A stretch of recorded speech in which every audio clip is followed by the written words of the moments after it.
देश केंद्र बिंदु और आपके साथ हूं मैं दीपा बाफिला। इस बार केंद्र बिंदु में बात करेंगे ओवैसी के उस बयान की जिसने सियासत गर्मा दी। दरअसल जैसे ही कांवड़ियों पर पुष्प वर्षा की तस्वीर आई, ये बात ओवैसी जैसे कई नेताओं को चुभ गई। बाकी के नेताओं ने तो इस दर्द को सियासत का घूंट समझकर पी लिया, लेकिन ओवैसी से रहा नहीं गया और उन्होंने ऐसे बयान दे दिए जिस पर भाजपा हमलावर हो गई। पुष्प वर्षा की तस्वीर देखकर ओवैसी को बुलडोजर की याद आ गई।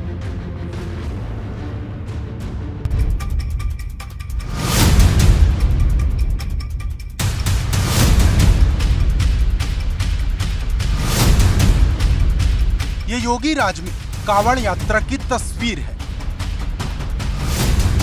जिसका एक एक दृश्य कुछ नेताओं को चुभ गया और फिर एक ऐसा बयान आया जो बन गया सियासत का केंद्र बिंदु। हम पर फूल नहीं बरसाते, हमारे घर पर बुलडोजर चढ़ा देते आप। ये कौन सा इंसाफ है आपका? भाई आपकी अगर भावना है तो क्या मेरी भावना आपकी भावना से कम है, या मेरी भावना आपकी भावना ज्यादा? सबकी भावना बराबर है।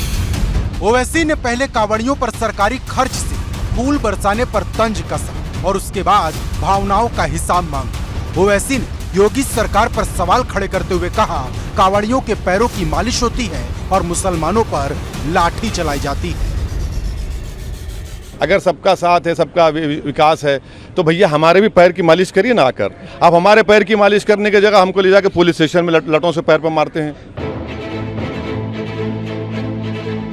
ओवैसी ने पहले ट्वीट किया था और उसके बाद जुबानी हमले किए। उन्होंने ट्वीट में क्या कहा ये भी जान लीजिए। पुलिस ने पंखुड़ियों की बौछार की, कांवड़ियों का झंडों से इस्तकबाल किया, उनके पैरों पर लोशन लगाया और उनके साथ इंतहाई शफकत से पेश आए। दिल्ली पुलिस ने लोहारों को हटाने की बात की ताकि कांवड़ियां नाराज न हो जाएं। उत्तर प्रदेश हुकूमत ने यात्रा के रास्तों पर गोश्त पर पाबंदी लगा दी।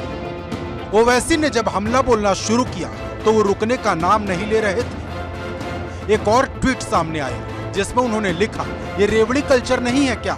मुसलमान खुली जगह पर चंद मिनट के लिए नमाज भी अता करें तो बवाल हो जाता है। मुसलमानों को सिर्फ मुसलमान होने की वजह से हिरासती तशद्दुद, NSA, UAPA, लिंचिंग, बुलडोजर और तोड़फोड़ का सामना करना पड़ रहा है। ओवैसी ट्विटर पर लिखते जा रहे थे और योगी सरकार की नीयत पर सवाल उठाते जा रहे थे। उन्होंने आगे क्या लिखा ये भी सुनिए। कांवड़ियों के जज्बात इतने मुतजल हैं कि वे किसी भी मुसलमान पुलिस एहलकार का नाम भी बर्दाश्त नहीं कर सकते। ये भेदभाव क्यों? यकसानियत नहीं होनी चाहिए। एक से नफरत और दूसरे से मोहब्बत क्यों? एक मजहब के लिए ट्रैफिक डाइवर्ट और दूसरे के लिए बुलडोजर क्यों? ओवैसी को कांवड़ियों के ऊपर फूल बरसाने की बात चुभी या फिर पुलिस की तरफ से कांवड़ियों की आवभगत या सेवा की, लेकिन ओवैसी ने जो भी कहा वो सीधे सीधे बड़े सियासी घमासान का सबब बन गया। आप भेदभाव क्यों कर रहे हैं? भाई अगर कोई नमाज पढ़ता है चंद मिनट के लिए तो पब्लिक पॉलिसी डिस्टर्ब हो रही है, दंगा हो रहा है और क्रिमिनल इंटेंट है ही नहीं उसमें दंगा करने का। 295 153 लगाते आप तो आप हम भाजपा की उत्तर सरकार से कह रहे हैं कि आप इक्वली ट्रीट करिए, डिस्क्रिमिनेशन मत करिए जो आप कर रहे हैं। साफ है कि बात निकली है तो दूर तलक जानी तय है और ये बात समझते हुए ही असदुद्दीन ओवैसी ने कांवड़ियों पर फूल बरसाने पर सवाल खड़े किए। इस मुद्दे पर हिंदू मुसलमान की सियासत को हवा दी तो भाजपा पूरी तैयारी के साथ मैदान में उतर आई और एक से मोहब्बत और दूसरे से नफरत वाला बयान तो इस प्रकार के घटिया लोग ही दे सकते हैं। वोट बैंक की तलाश में भटक रहे ऐसे लोग इस प्रकार का जहर फैलाने की कोशिश करते हैं। हम तो कांवड़ियों की, तीर्थयात्रियों की सेवा करते थे, करते हैं, आगे भी करते हैं। इस देश की एकता, अखंडता को तोड़ने वाले हमेशा वो बयान देते हैं और उनके जब भी वो अपना मुंह खोलते हैं तो उसमें जहर उगलने करते तो और कुछ भी नहीं करते हैं। यदि आप कानून के खिलाफ काम करेंगे, चाहे हिंदू हो, चाहे मुसलमान हो, चाहे अन्य किसी वर्ग हो, तो उसके खिलाफ कार्रवाई नीति होगी ही। और देश में कानून का, देश संविधान से चलता है, कानून से चलता है। क्या देश में मुसलमानों के अतिरिक्त जो लोग अपराध करते हैं उनके खिलाफ कार्रवाई नहीं होती है? जहन में ही सांप्रदायिकता घुसी हो, उसके लिए क्या कहा जा सकता है? ये ओवैसी इस प्रकार के भड़काने की जो बातें करता है, तो निश्चित रूप से इसके जहन में भविष्य का जिन्ना बनना, ये इसके जहन में है, ये भविष्य का जिन्ना बनना चाहिए। खुले में नमाज पर रोक के मुद्दे को कांवड़ियों पर फूल बरसाने से जोड़ने को लेकर सवाल सिर्फ सियासी दल ही नहीं उठा रहे, अब इस बहस में साधु संत भी उतर आए हैं। मैं ओवैसी जी को ये कहना चाहता हूँ, ऐसी भाषा का प्रयोग न करें, और उनका जो अपना जो उन्होंने माइंड सेट किया है, वो मुसलमानों के नेता बनना चाहते हैं, मुसलमान वोट बैंक वो अपने लिए वो अपने पक्ष में करना चाहते हैं। इससे मुसलमान वोट बैंक उनके पक्ष में नहीं होगा। बयान ओवैसी की तरफ से आया तो सवाल ये है कि बाकी के मुस्लिम नेता क्या सोचते हैं। समाजवादी पार्टी के दिग्गज नेताओं से जब सवाल हुआ तो उन्होंने ओवैसी की बात से किनारा कर लिया। उन्होंने कहा है ना, उनके बयान के लिए मैं तो जिम्मेदार नहीं हूँ। ये सवाल आप उनसे करें। आपको क्या लगता है सर, क्या कांवड़ियों पर पुष्प वर्षा करनी गलत है? मैंने गलत तो सही कहा ही नहीं। ओवैसी ने पुष्प वर्षा पर बयान देकर सियासी गोलबंदी की ऐसी कोशिश की है जैसी विधानसभा चुनाव के पहले भी वो किया करते थे। मुस्लिमों की ईद और बकरीद है, सब पर पुष्प की वर्षा की जाए, मगर जिस तरीके से आज उत्तर प्रदेश का पुलिस प्रशासन कांवड़ियों के पैर में नतमस्तक है, इस बात पर प्रश्न चिन्ह उठा हुआ है कि क्या वर्दी को किसी के घुटने पर बैठना चाहिए, किसी के वर्दी पहनकर किसी के पांव को दबाना चाहिए, ये बात का प्रश्न है। भले लोकसभा चुनाव अभी दूर हो, लेकिन असदुद्दीन ओवैसी का यह बयान साफ इशारा करता है कि चुभने वाले राजनीतिक हमलों का दौर अभी से शुरू हो चुका है और ये रेस फिलहाल थमने वाली नहीं। Bureau report, ABP Ganga. पश्चिमी यूपी से लेकर उत्तराखंड के हरिद्वार तक कांवड़ियों पर सरकार की तरफ से फूल बरसाए गए, लेकिन ये फूल ओवैसी को शूल की तरह चुभ गए। उनका एतराज इस बात पर है कि एक धार्मिक यात्रा पर टैक्स अदा करने वाले आम लोगों के पैसों से इस कदर हेलीकॉप्टर से फूल क्यों बरसाए जा रहे हैं। ओवैसी इस बात पर बरस रहे हैं कि आखिर पुलिस अधिकारियों ने कांवड़ियों के पैरों की मालिश क्यों की, लेकिन असल में यही ओवैसी की सियासत है जो हमेशा से इसी दिशा में रही है।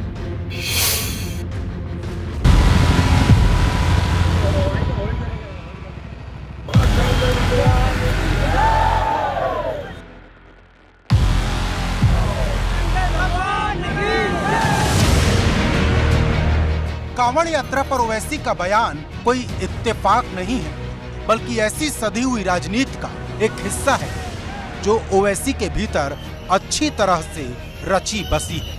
हर बार की तरह इस बार भी ओवैसी का बयान भाजपा के नेताओं को चुभ गया है।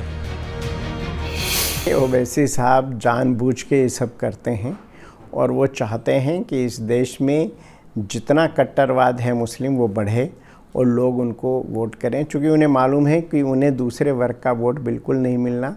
तो वो हमेशा इस तरह की जानबूझ के काम करते हैं कि जिससे हिंदू मुस्लिम के बीच जो भाईचारा बढ़े, उसको में हमेशा उस पर कोई ना कोई कुठाराघात करते हैं ताकि इन दोनों वर्गों में अच्छे संबंध ना रहें और उनको वोट मिलता रहे।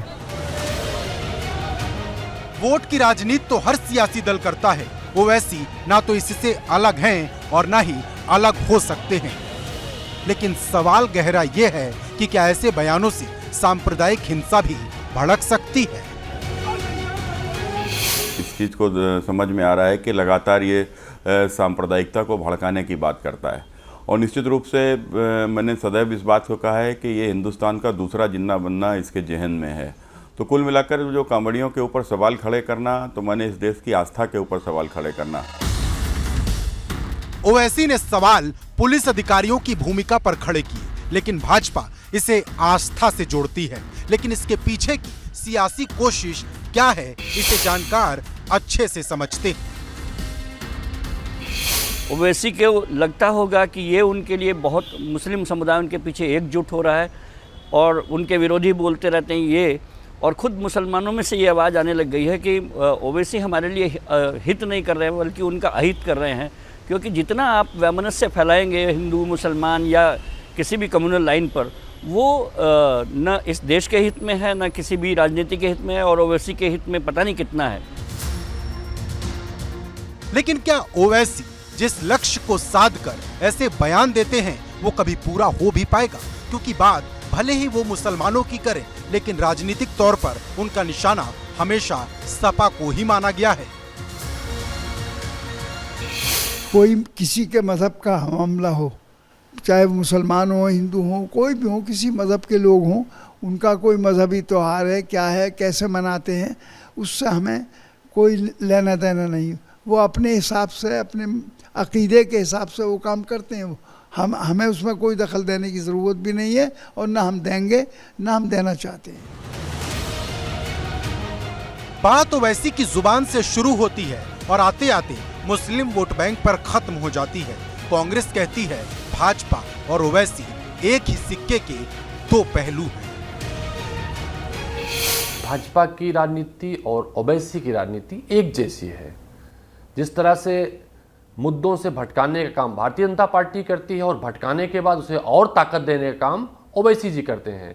मुझे लगता है ये एक बीमारी है, मुद्दों से भटकाने की, धार्मिक उन्माद फैलाने की, और इस बीमारी की दवाइयाँ लेनी पड़ेंगी इन्हें। राजनीतिक रूप से इनका इलाज संभव नहीं, चूँकि राजनीतिक रूप से इन्हें बातें सूट करती हैं, तो इनको कोई एंटीबायोटिक अथवा किसी बहुत बड़े मेडिटेशन केंद्र की अथवा किसी हाई एंटीबायोटिक दवा की जरूरत चाहिए इनको। ओवैसी का निशाना देश का सबसे बड़ा सियासी सूबा उत्तर प्रदेश है। विधानसभा चुनाव में उनकी कोशिश तो नाकाम थी, लेकिन अब ओवैसी की नजर लोकसभा चुनाव पर है।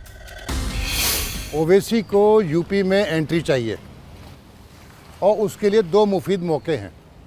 उसमें एक मौका बड़ा ये है कि ये माना जा रहा है कि अखिलेश की मुस्लिमों पे पकड़ कहीं ढीली हो रही है, चाहे वो आजम प्रकरण रहे या आजमगढ़ का चुनाव रहे या रामपुर का चुनाव रहे। तो बार बार कहीं ये लग रहा है कि कहीं मुस्लिम कुछ नाराज़ है या मुस्लिम यूपी का मुस्लिम कोई अल्टरनेटिव विकल्प ढूंढ रहा है। आखिर ऐसा क्या है जो ओवैसी को यूपी पर दावेदारी ठोकने के लिए मजबूत बनाता है? आखिर क्यों बार बार मात खाने के बाद भी ओवैसी की नजर यूपी से नहीं हटती? क्या एक वक्त ऐसा भी आएगा जब यूपी के मुसलमान सपा, बसपा और कांग्रेस से अलग होकर ओवैसी के पास चले जाएंगे?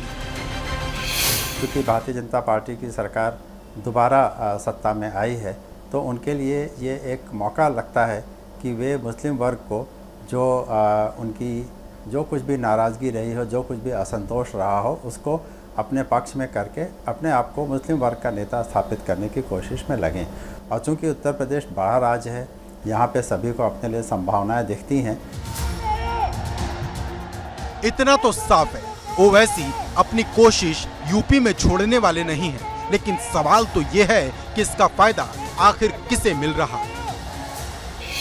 जाने अनजाने में, आज से नहीं पहले से भी मेरा ये मानना है कि जाने अनजाने में कहीं न कहीं किसी न किसी रूप में ओवैसी हमेशा भाजपा की मदद ही करते रहते हैं। और आज भी ऐसा बयान दे करके, ऐसी बात कह करके उन्होंने हिंदुओं की ही मदद की है या किसी भारतीय जनता पार्टी की ही मदद की है। ओवैसी के बयान को ध्यान से सुनेंगे तो इसमें कई मुस्लिमों की बात नजर आएगी, और ओवैसी उन्हीं मुसलमानों की आवाज बनने की कोशिश में जुटे हैं। मुस्लिमों की ईद और बकरीद है, सब पर पुष्प की वर्षा की जाए।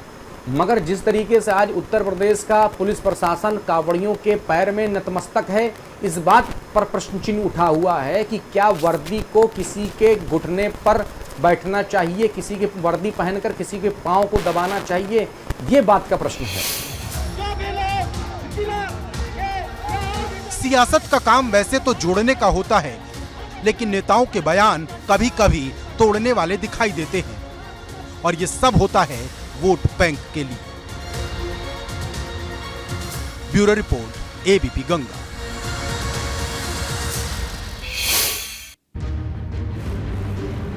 यूपी की सियासत में ओवैसी की एंट्री आए दिन होती रहती है। कभी वो बुलडोजर की कार्रवाई पर सवाल उठाते हैं, तो कभी कावड़ियों पर हुई पुष्प वर्षा उन्हें परेशान कर देती है।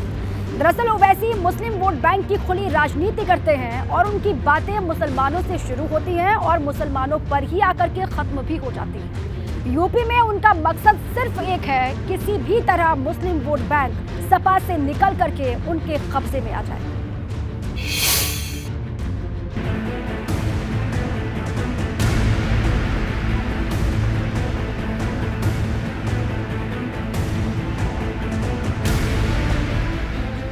आखिर ऐसा क्या है कि उत्तर प्रदेश के सियासी हालात ओवैसी को चुंबक की तरह खींच लाते हैं। ओवैसी की सियासी दखलंदाजी उत्तर प्रदेश में तब से ज्यादा बढ़ी जब से योगी की सरकार आई। सवाल बार बार सरकार की नीयत पर उठाए जाते हैं। इसमें कोई शक नहीं कि ओवैसी के पिछले कई दिनों के ऐसे बयान उत्तर प्रदेश को लेकर के आए हैं, उससे ये स्पष्ट संकेत मिलता है कि वे उत्तर प्रदेश में सरकार द्वारा जो कुछ भी किया गया है उसमें वो मुस्लिम्स के लिए एक भेदभाव वाला कोई ना कोई कारण ढूंढ ही लेते हैं। सवाल भले ही भेदभाव का हो, लेकिन हर सवाल के जवाब में भाजपा की तरफ से सिर्फ एक ही लाइन आती है, सबका साथ सबका विकास, और इसमें अब जुड़ गया है सबका विश्वास। माननीय प्रधानमंत्री जी का बड़ा दृढ़ संकल्प है, सबका साथ सबका विकास सबका विश्वास। और अगर आप देखें भारतीय जनता पार्टी माननीय मोदी जी के नेतृत्व में जो भी सोशल वेलफेयर की स्कीम लाई है उसमें कोई भेदभाव नहीं हुआ। अगर हिंदू को प्रधानमंत्री आवास मिला है तो मुस्लिम को भी मिला है, अगर हेल्थ कार्ड हिंदू भाई को मिला है तो मुसलमान भाई को भी मिला है, गैस सिलेंडर अगर हिंदू महिलाओं को मिले हैं तो मुस्लिम महिलाओं को भी मिले हैं। और कोई भी ये आरोप नहीं लगा सकता कि सरकार की किसी भी नीति में भेदभाव किया गया है। दरअसल सबका अपना अपना एजेंडा है। किसी को कांवड़ यात्रा में कमियां निकालने से सियासी माइलेज मिलता है, तो किसी का सियासी माइलेज कांवड़ियों पर फूल बरसाने से बढ़ता है। कांवड़ यात्रा में शहरी युवा कम और ग्रामीण युवा ज़्यादा होते हैं, और वो भी सिर्फ पश्चिमी यूपी के नहीं, आगे तक के होते हैं। ऐसे में इससे मुफीद मौका कुछ नहीं हो सकता कि अगर वो कांवड़ यात्रा का या कांवड़ियों का समर्थन हासिल करें और अपने वोट बैंक का विस्तार करें। भाजपा सरकार के हर काम में ओवैसी एक नया एंगल ढूंढ लाते हैं, और ओवैसी जब हमला करते हैं तो भाजपा पलटवार में देरी नहीं लगाती। भारतीय जनता पार्टी हिंदुस्तानियों के साथ में खड़ी हुई है और सदैव हिंदुस्तानियों की बात करती है। आपने देखा होगा प्रधानमंत्री श्री नरेंद्र मोदी जी ने जब भी कहा है तो कहा सबका साथ सबका विकास और सबका विश्वास। ऐसे लोग जो हिंदुस्तान से अधिक जिनकी मानसिकता पाकिस्तान से जुड़ी हुई है, ऐसे लोग निश्चित रूप से माहौल को खराब करना चाहते हैं। ओवैसी और भाजपा नेताओं में यह सियासी जंग बहुत पुरानी है। ओवैसी अपनी सियासी पतंगबाजी हैदराबाद से करते आए हैं और अब सियासत के जानकार उन्हें संभलने की भी नसीहत दे रहे हैं। ओवैसी एक ऑल इंडिया मुस्लिम नेता बनना चाहते हैं, और मुझे लगता है कि ये एम्बिशन किसी भी नेता की होती है कि वो ऑल इंडिया नेता बन के उभरे। ओवैसी की भी अपनी एम्बिशन है और मैं उनको पूरी बधाई देता हूँ कि वो अगर ऐसा करने में सक्षम हो तो।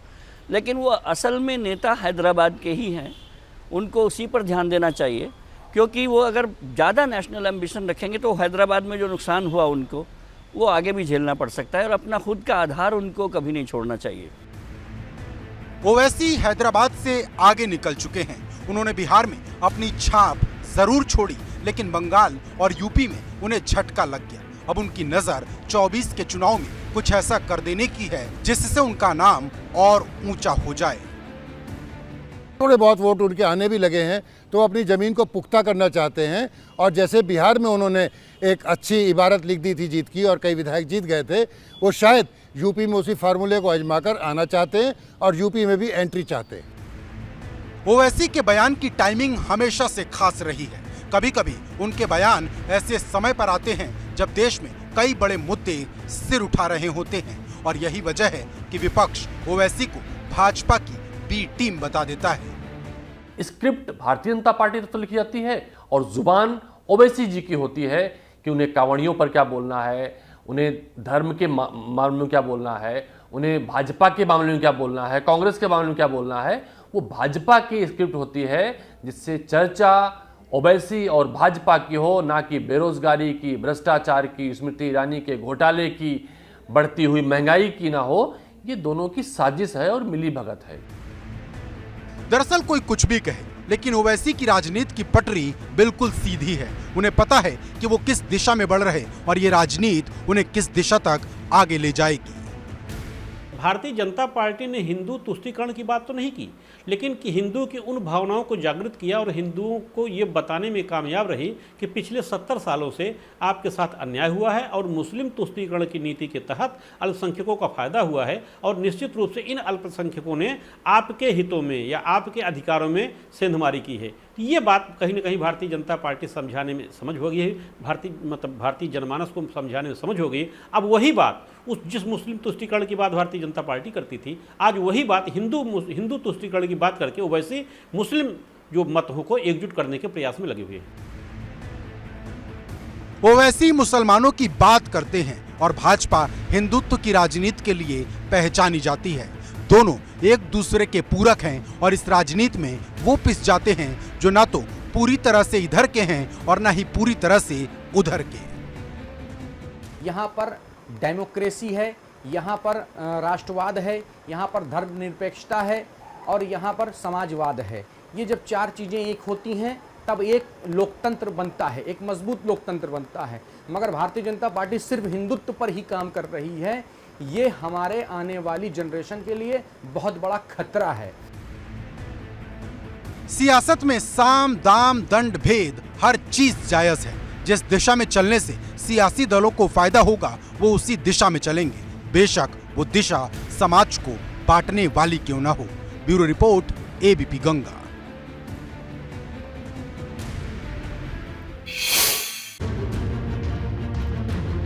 ओवैसी राजनीतिक तौर पर जितना ग्रोथ करेंगे, यूपी में सबसे ज्यादा डेंट अखिलेश को लगाएंगे।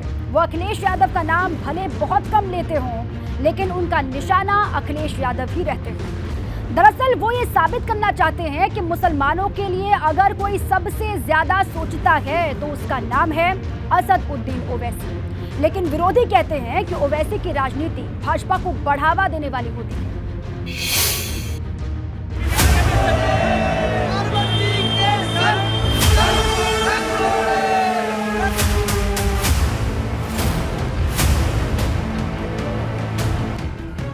यूपी में मुस्लिम वोट बैंक की राजनीति बहुत पुरानी रही है।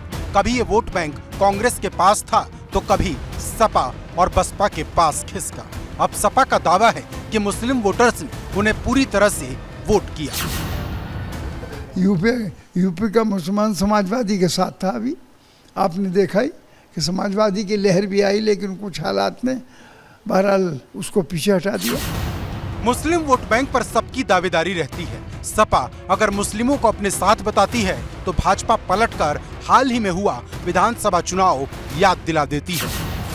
भाजपा तुष्टीकरण की नीति नहीं करती है और अगर हमने मुसलमान भाइयों के हित का काम किया तो हिंदू भाई के हित का काम क्यों ना करें, क्यों तुष्टीकरण की राजनीति हो।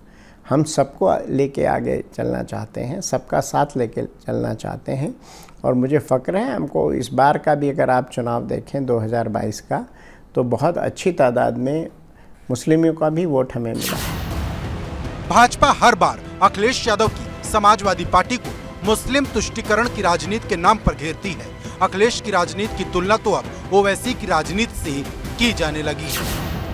तो वोट बैंक की राजनीति हम नहीं करते। निश्चित रूप से वोट बैंक और वोट बैंक के नाम पर जो मुस्लिम तुष्टीकरण की राजनीति है वो अखिलेश जी करते थे और उसी को करने की कोशिश ओवैसी साहब कर रहे हैं। इस बार सवाल उठा है कांवड़ियों को लेकर और ये सवाल उठाया है ओवैसी ने।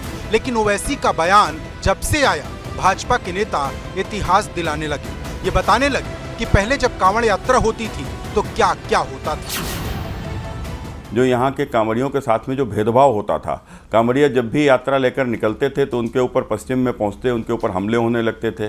वो डीजे बजाते थे तो उनके डीजे बंद करा दिए जाते थे। कितने कांवड़ियों की तो हत्या तक हो जाती थी। तो कुल मिलाकर उनको भड़काने के नाम पर और जिस प्रकार के कुकृत्य किए गए हैं, मुझे लगता है कि शायद योगी आदित्यनाथ जी के आने के बाद में आज उन कांवड़ियों को इस प्रकार की आवश्यकता थी। नहीं तो निश्चित रूप से हमारी यह जो सदियों से चली आ रही परंपरा कहीं टूट ना जाए, इसलिए इनके साथ में इस प्रकार का व्यवहार बहुत आवश्यक था।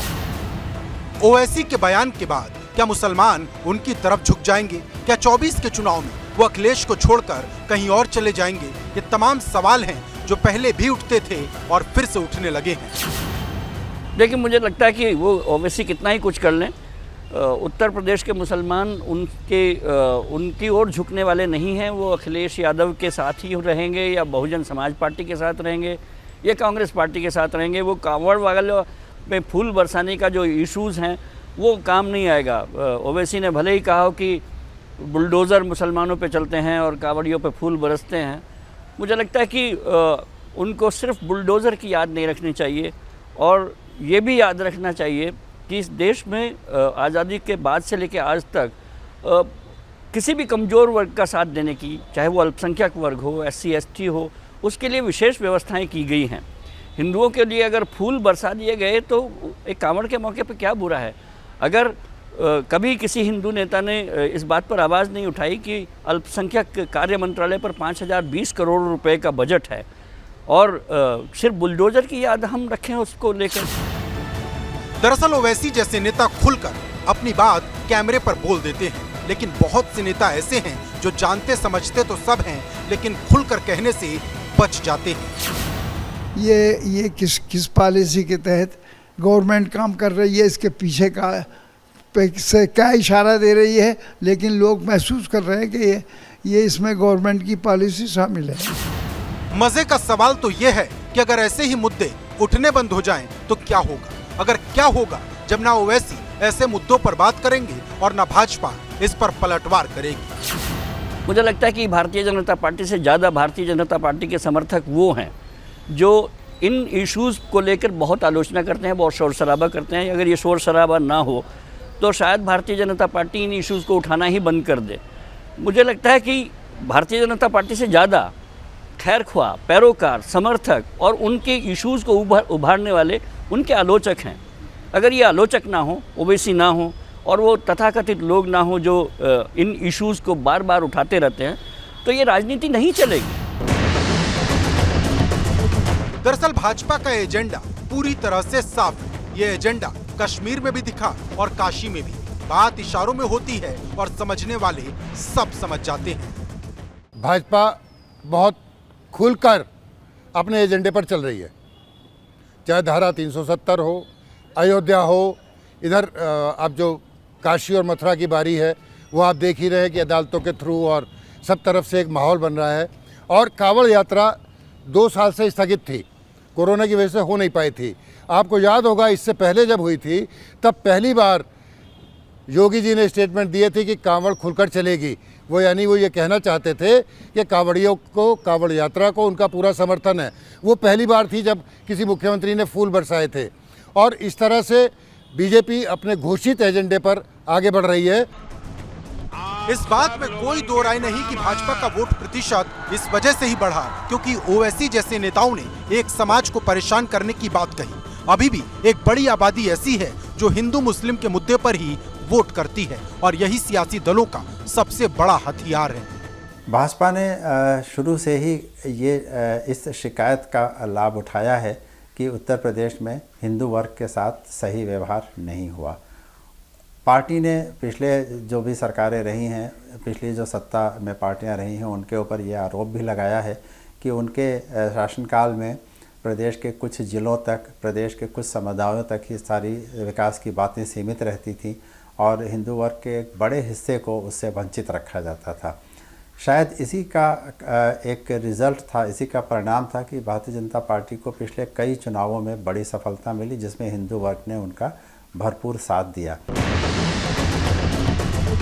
अब तैयारी 2024 की है। ओवैसी जितना बोलेंगे उतना सियासत गरमाएगी और इसका फायदा किसे होगा ये सब अच्छे से जानते हैं। तो जब भी ओवैसी इस पे हमला करेंगे या भारतीय जनता पार्टी पर हमला करेंगे तो निश्चित रूप से भारतीय जनता पार्टी के पक्ष में हिंदू मतदाता एकजुट होगा और एकजुट होकर के मतदान करेगा। कहीं ना कहीं 2024 में भी जितना ही ओवैसी भड़काऊ बयान देंगे, जितना ही ओवैसी मुस्लिम मतों में सेध लगाएंगे, उतनी ही मजबूती से भारतीय जनता पार्टी आगे बढ़ेगी। और मैं समझता हूँ यही सब सोचकर योगी जी बार बार कहते हैं कि आगामी लोकसभा चुनाव में हम 80 सीट जीतने वाले हैं। और इसी के साथ ही केंद्र बिंदु में आज के लिए बस इतना ही। खबरों का सिलसिला लगातार जारी है। आप रहें एबीपी गंगा के साथ।